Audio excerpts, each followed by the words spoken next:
नमस्कार. ग्रीन रुद्राक्ष चॅरिटेबल ट्रस्टच्या या विशेष माहिती सत्रामध्ये आपलं स्वागत आहे. आज आपण आपल्या संविधानातल्या एका खूप महत्त्वाच्या विषयावर बोलणार आहोत. म्हणजे आपण जे मत देतो त्या मतापासून कायदा बनण्यापर्यंतचा नेमका प्रवास कसा असतो आणि या सगळ्यामध्ये राज्यपाल आणि राष्ट्रपती यांची भूमिका काय असते.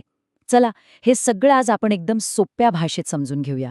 चला, एका अगदी मूलभूत प्रश्नापासून सुरुवात करूया. हा प्रश्न आपल्या लोकशाहीतल्या प्रत्येक नागरिकाच्या शक्तीशी जोडलेला आहे. आपण मतदान केल्यानंतर आपल्या त्या मताचं पुढे काय होतं? म्हणजे ते मत फक्त एका उमेदवाराला निवडून देतं की त्या पलीकडेही त्याचं काही महत्त्व आहे? बघा, आपल्या एका मताने एक संपूर्ण प्रक्रियाच सुरू होते. आपण मत देऊन आपले प्रतिनिधी निवडतो आणि मग हेच प्रतिनिधी आपल्या सगळ्यांच्या भल्यासाठी, आपल्या गरजा पूर्ण करण्यासाठी कायदे बनवण्याचे खूप महत्त्वाचं काम करतात. हीच तर आपल्या लोकशाहीची खरी ताकद आहे.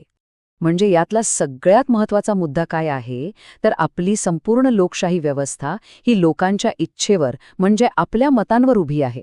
त्यामुळे या सगळ्या प्रक्रियेचा पाया, त्याची सुरुवात ही आपल्यापासूनच होते. ठीक आहे, मग आता पुढे काय होतं? समजा आपल्या प्रतिनिधींनी विधानसभेत एखादा कायदा मंजूर केला, ज्याला आपण विधेयक म्हणतो. तर त्या विधेयकाचा पुढचा प्रवास कसा असतो?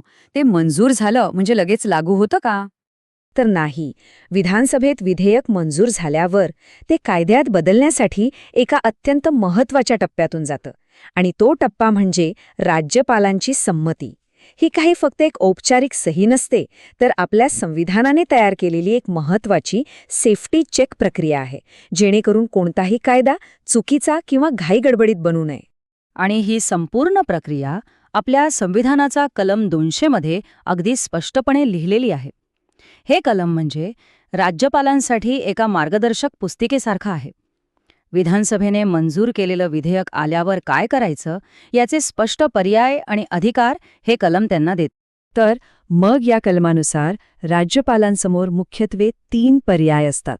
पहिला, विधेयकाला थेट संमती द्यायची, ज्यामुळे तो कायदा बनतो. दुसरा, काही सुधारणा सुचवून ते विधेयक विधानसभेकडे परत पाठवायचं. आणि तिसरा महत्त्वाचा पर्याय म्हणजे ते विधेयक राष्ट्रपतींच्या विचारासाठी राखून ठेवायचं. आणि इथेच कलम 201 ची भूमिका सुरू होते, जी राष्ट्रपतींना त्या विधेयकावर निर्णय घेण्याचा अधिकार देते. पण खरी अडचण इथेच सुरू होते. संविधानात राज्यपालांनी यापैकी कुठला तरी एक निर्णय घेण्यासाठी कोणतीही वेळेची मर्यादा दिलेली नाहीये. मग विचार करा, राज्यपाल जर यातला कुठलाच निर्णय घेत नसतील तर, नुसतंच ते विधेयक टेबलवर पडून राहिलं तर? आणि नेमकं हेच होतं. या वेळेच्या मर्यादेअभावी लोकांच्या हितासाठी बनवलेले कायदे कोणत्याही निर्णयाशिवाय मुहान काळासाठी रखडतात. निवडून दिलेल्या प्रतिनिधींनी केलेलं काम अक्षरशः थांबवलं जातं. हे समजून घेण्यासाठी आपल्याला लोकप्रतिनिधी आणि राज्यपाल यांच्या भूमिकेतला फरक लक्षात घ्यावा लागेल. लोकप्रतिनिधींना आपण निवडून देतो, ते आपल्याला जबाबदार असतात.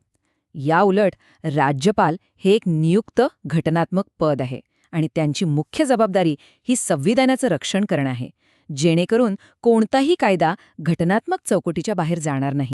मग अशा परिस्थितीत काय करायचं? जेव्हा संविधानाच्या तरतुदींवरूनच गोंधळ निर्माण होतो, तेव्हा एक संस्था आहे जी अंतिम निर्णय देते, आणि ती म्हणजे आपलं सर्वोच्च न्यायालय. संविधानाचा खरा अर्थ लावून योग्य दिशा देण्याचं काम ते करतात.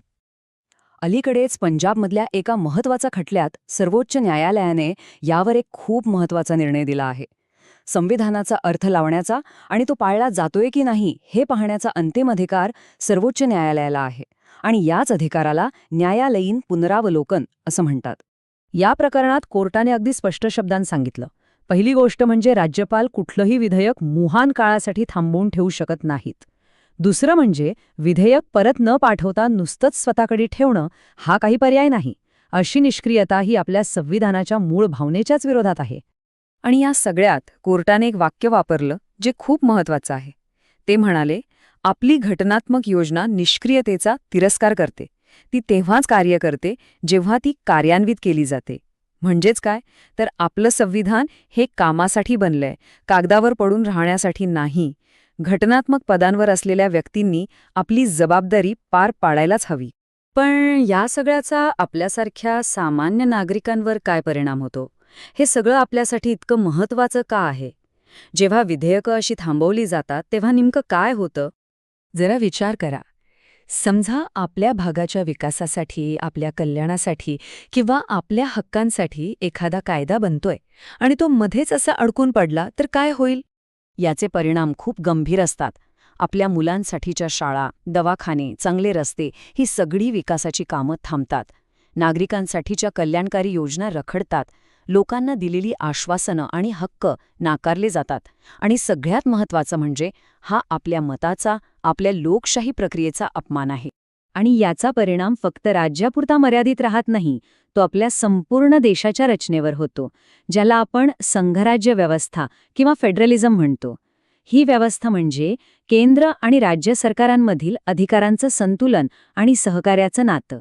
हे नातं एका नाजूक संतुलनावर टिकून आहे. जेव्हा राज्यपाल, जे केंद्राचे प्रतिनिधी असतात, ते राज्याच्या कामात असा अडथळा आणतात, तेव्हा हे संतुलन बिघडतं. आणि हे आपल्या देशाच्या विविधतेसाठी आणि एकतेसाठी धोकादायक ठरू शकतं. आणि म्हणूनच या सगळ्या गोष्टी समजून घेणं ही केवळ वकील किंवा नेत्यांची जबाबदारी नाहीये. ही आपल्या सगळ्यांची, प्रत्येक नागरिकाची जबाबदारी आहे. कारण जागरूक नागरिकच लोकशाहीचा खरा पहारेकरी असतो. आपण एक गोष्ट नेहमी लक्षात ठेवली पाहिजे. राज्यपाल किंवा राष्ट्रपती ही राजकीय सत्ताकेंद्र नाहीत. ते संविधानाचे पालक आहेत, रक्षक आहेत. त्यांचं काम हे पाहणं आहे की आपण निवडून दिलेलं सरकार लोकांच्या हितासाठी काम करू शकेल. हे वाक्य खूप काही सांगून जातं. आपलं संविधान हे केवळ एक कायद्याचं पुस्तक नाहीये. ते आपल्या हक्कांचं, आपल्या लोकशाहीचं एक जिवंत कवच आहे. ते आपल्याला अधिकार देतं आणि आपल्या स्वातंत्र्याचं रक्षण करतं. म्हणूनच जागरूक राहणं, प्रश्न विचारणं आणि आपलं संविधान समजून घेणं खूप गरजेचं आहे. कारण एक जागरूक नागरिकच लोकशाहीची खरी ताकद असतो. ग्रीन रुद्राक्ष चॅरिटेबल ट्रस्टतर्फे आयोजित या चर्चेत सहभागी झाल्याबद्दल आपले मनपूर्वक आभार. चला, आपण सगळे मिळून अधिक जागरूक बनूया आणि आपली लोकशाही अधिक मजबूत करूया. धन्यवाद. या सुंदर आत्मिक प्रवासात माझ्यासोबत केल्याबद्दल तुमचे खूप खूप धन्यवाद. आणि हे ज्ञान आपल्यापर्यंत पोहोचवणाऱ्या ग्रीन रुद्राक्ष चॅरिटेबल ट्रस्टचे पुन्हा एकदा मनपूर्वक आभार. तुमचा दिवस शुभ असो.